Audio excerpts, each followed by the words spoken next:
दो संत एक साथ रहते थे। एक संत दिन भर भक्ति करता था, दूसरा संत रोज शाम को भगवान को भोग लगाकर खाना खाता था।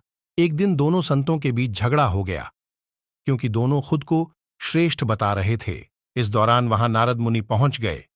नारद ने दोनों संतों से पूछा कि किस बात के लिए लड़ाई कर रहे हैं। संतों ने बताया कि हम ये तय नहीं कर पा रहे हैं कि दोनों में बड़ा संत कौन है। नारद ने कहा कि ये तो छोटी सी बात है, इसका फैसला मैं कल कर दूंगा। अगले दिन नारद मुनि ने मंदिर में दोनों संतों की जगह के पास हीरे की एक एक अंगूठी रख दी।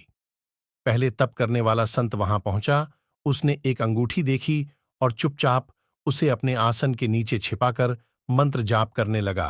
कुछ देर में दूसरा संत भगवान को भोग लगाने पहुंचा। उसने भी हीरे अंगूठी देखी, लेकिन उसने अंगूठी की ओर ध्यान नहीं दिया। भगवान को भोग लगाया और खाना खाने लगा। उसने अंगूठी नहीं उठाई। उसके मन में लालच नहीं जागा, क्योंकि उसे भरोसा था कि भगवान रोज उसके लिए खाने की व्यवस्था जरूर करेंगे। कुछ देर बाद वहां नारद जी आ गए। दोनों संतों ने पूछा कि अब आप बताएं कि हम दोनों में बड़ा संत कौन है। नारद ने तपस्या करने वाले संत को खड़े होने के लिए कहा। जैसे ही वह संत खड़ा हुआ तो उसके आसन के नीचे छिपी हुई अंगूठी दिख गई। नारद मुनि ने उससे कहा कि तुम दोनों में भोग लगाकर खाना खाने वाला संत बड़ा है।